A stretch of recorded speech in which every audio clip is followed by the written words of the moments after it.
जय गजानन, जय श्रीमन नारायण, जय आदिशक्ति माता।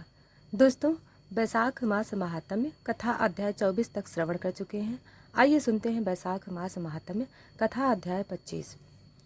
नारद जी ने कहा, युधिष्ठिर प्रहलाद बचपन ही खेल कूद छोड़कर भगवान के ध्यान में जड़ तन्मय हो जाया करते हैं। भगवान श्री कृष्ण के अनुग्रह रूप ग्रह ने उनके हृदय को इस प्रकार खींच लिया था, उन्हें जगत की कुछ सुधबुध ही नहीं रहती। उन्हें ऐसा जान पड़ता कि भगवान मुझे अपनी गोद में लेकर आलिंगन कर रहे हैं।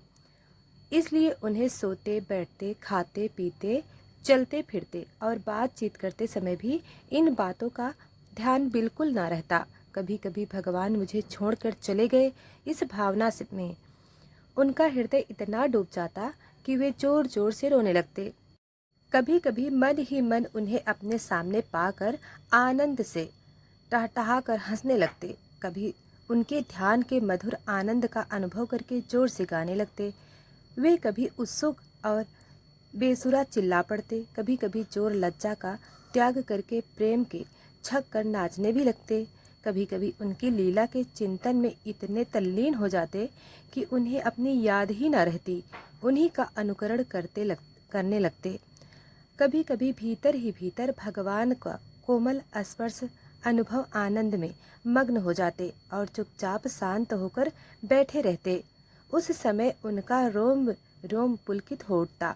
आज खुले नेत्र अविचल प्रेम और आनंद के आंसुओं से भरे रहते हैं। भगवान श्री कृष्ण के चरण कमलों की यह भक्ति अकिंचन भगवत प्रेमी महात्माओं के संग से ही प्राप्त होती है। इसके द्वारा वे स्वयं तो परमानंद में मग्न रहते थे, जिन विचारों का मन कुसंग के कारण अत्यंत दीनहीन हो रहा था, उन्हें भी बार बार शांति प्रदान करते थे। युधिष्ठिर प्रहलाद भगवान का के परम प्रेमी भक्त, परम भाग्यवान और ऊंची कोटि के महात्मा थे। हिरण्यकश्यप ऐसे साधु पुत्र को भी अपराधी बताकर उनका अनिष्ट करने की चेष्टा करने लगा। युधिष्ठिर ने पूछा, नारद जी, आपका व्रत अखंड है। अब हम आपसे यह जानना चाहते हैं कि हिरण्यकश्यप ने पिता होकर भी ऐसे शुद्ध हृदय महात्मा पुत्र से द्रोह क्यों किया?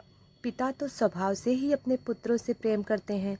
यदि पुत्र कोई उल्टा काम करता है तो वे उसे शिक्षा देने के लिए ही डांटते हैं, शत्रु की तरह वर विरोध तो नहीं करते।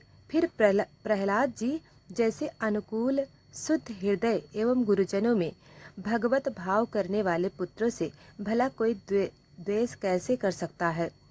नारद जी, आप सब कुछ जानते हैं। हमें यह जानकर बड़ा कौतूहल हो रहा है कि पिता ने द्वेष के कारण पुत्र को मार डालना चाहा। आप कृपा करके मेरा यह कौतूहल शांत कीजिए। नारद जी कहते हैं, युधिष्ठिर दैत्य ने भगवान शुक्राचार्य जी को अपना पुरोहित बनाया था। उनके दो पुत्र थे, संड और अर्माकर। वे दोनों राजमहल के पास ही रहकर हिरण्यकश्यप के द्वार भेजे हुए नीति निपुण बालक प्रहलाद को और दूसरे पढ़ने योग्य दैत्य बालकों को राजनीति, अर्थनीति आदि पढ़ाया करते थे। प्रहलाद गुरु जी का पढ़ाया हुआ पाठ सुन लेते थे और उसे ज्यों का त्यों उन्हें सुना भी दिया करते थे, किंतु ये उसे मन से अच्छा नहीं समझते थे, क्योंकि उस पाठ का मूल आधार था अपने और पराये का झूठा आग्रह। युधिष्ठिर एक दिन हिरण्यकश्यप ने अपने पुत्र प्रहलाद को बड़े प्रेम से गोद में लेकर पूछा, बेटा बताओ तो सही, तुम्हें कौन सी बात अच्छी नहीं लगती? प्रहलाद जी ने कहा, पिताजी संसार के प्राणी में और मेरे के झूठ आग्रह में पड़कर सदा ही अत्यंत उद्विग्न रहते हैं। ऐसे प्राणियों के लिए मैं यही ठीक समझता हूँ कि वे अपने अधपतन के मूल कारण घास से ढके हुए अंधेरे कुएं के समान इस घर को छोड़कर वन में चले जाए और भगवान श्री हरि की शरण ग्रहण करें। नारद जी कहते हैं, प्रहलाद जी के मुख से शत्रु पक्ष की प्रशंसा से भरी हुई बात सुनकर हिरण्यकश्यप ठहाका कर हंस पड़ा। उसने कहा, दूसरे के बहकाने से बच्चों की बुद्धि यही बिगड़ जाया करती है। चांद पड़ता है गुरुजी के घर पर, विष्णु के पक्षपाती कुछ ब्राह्मण वेश बदल कर रहते हैं। बालक की भली भांति देख रेख की जाए, जिससे अब इसकी बुद्धि भागने न पाए। जब दैत्य ने प्रहलाद को गुरुजी के घर पहुंचा दिया, तब पुरोहित ने उनको बहुत पुचकार कर और फुसलाकर बड़ी मधुर बाणी से पूछा, बेटा प्रहलाद, तुम्हारा कल्याण हो, ठीक ठीक बताना, देखो झूठ ना बोलना। यही तुम्हारी बुद्धि उल्टी कैसे हो गई? आज किसी बालक की बुद्धि तो ऐसी नहीं हुई। कुलनंदन प्रहलाद, बताओ तो बेटा, तो हम तुम्हारे गुरुजन यह जानना चाहते हैं कि तुम्हारी बुद्धि स्वयं ऐसी हो गई या किसी ने सचमुच तुमको बहका दिया। प्रहलाद जी ने कहा, जिन मनुष्यों की बुद्धि मोह से ग्रस्त हो रही है, उन्हीं को भगवान की माया से यह झूठा दुराग्रह होता देखा गया है।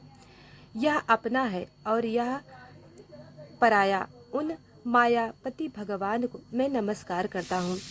भगवान ही जब कृपा करते हैं तब मनुष्य की पाशिक बुद्धि नष्ट हो जाती है।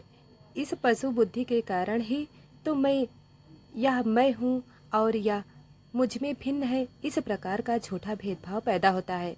वही परमात्मा या आत्मा अज्ञानी लोग अपने और पराये का भेदभाव करके उसी का वर्णन किया करते हैं। उनका ना जानना भी ठीक ही है, क्योंकि उसके तत्व को जानना बहुत कठिन है और ब्रह्मा आदि बड़े बड़े वेदज्ञ भी उसके विषय में मोहित हो जाते हैं। वही परमात्मा आप लोगों के शब्दों में मेरी बुद्धि बिगाड़ रहा है। गुरुजी जैसे चुंबक के पास लोहा स्वयं खींचता है, वैसे ही चक्रपाणी भगवान की स्वच्छंद इच्छा भक्ति से मेरा चित्त भी संसार से अलग होकर उनकी ओर बरबस खींच जाता है। तो दोस्तों, इसी के साथ यह अध्याय समाप्त हुआ। दोस्तों, वीडियो को लाइक सब्सक्राइब नहीं किया है तो अभी कर लें। धन्यवाद।